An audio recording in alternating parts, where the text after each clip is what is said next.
Hi! Welcome sa Untitled, ang safe space kung saan pwede kang makinig, magpahinga at baka makahanap ng konting comfort sa gitna ng araw-araw.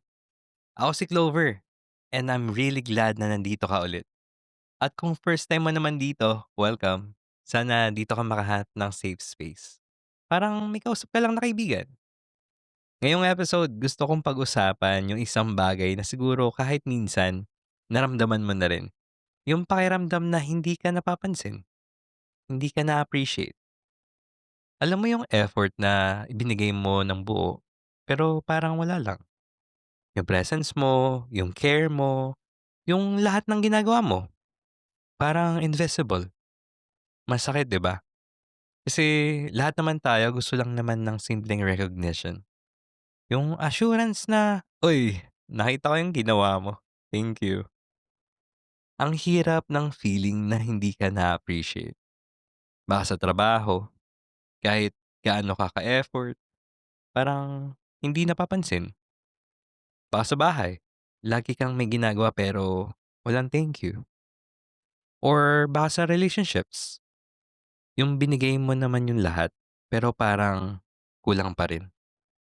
At kapag paulit-ulit mong nararanasan yun, nagsisimula kang magduda sa sarili mo. Tatanungin mo, am I even enough? May halaga pa ba yung ginagawa ko? And that's the painful part. Kasi hindi siya lang tungkol sa actions, kundi pati sa identity mo. Parang nagiging invisible yung worth mo sa mata ng iba. And you know what? Valid yung sakit na nararamdaman mo. Pero ito ang gusto kong ipaalala sa'yo. Your value doesn't decrease just because people fail to see it. Yes, masarap marinig yung thank you. Masarap maramdaman yung napapansin ka. Pero kahit walang nagsabi, kahit walang pumapalakpak, hindi ibig sabihin wala kang halaga. Minsan, hindi kasi nakikita ng mga tao yung bigat ng effort mo. Hindi dahil hindi ka mahalaga, kundi dahil minsan they're too busy with their own lives. Pero kahit hindi nila makita, hindi nagbabago ang katotohanan. You matter. Your efforts matter. And you are appreciated kahit hindi nila sinasabi out loud. Alam mo, minsan, ang pinakaunang tao na dapat mag-appreciate sa'yo ay ikaw mismo. Isipin mo, ilang beses ka nang bumangon kahit pagod ka. Ilang beses mong pinili maging mabuti kahit mahirap. Ilang beses mong inuna ang iba bago ang sarili mo. Hindi lahat nakikita nun. Pero ikaw, alam mo, and that counts.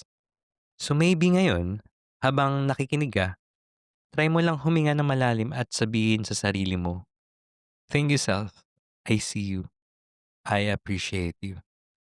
Kasi you deserve to hear that, lalo na kung wala kang naririnig mula sa iba.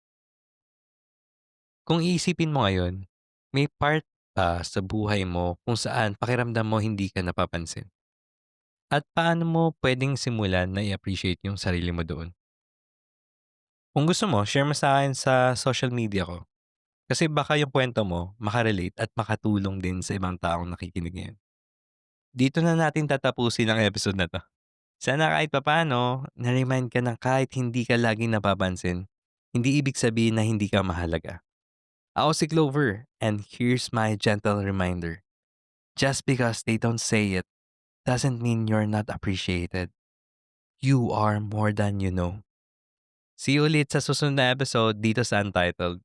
Ingat ka palagi and don't forget to appreciate yourself too.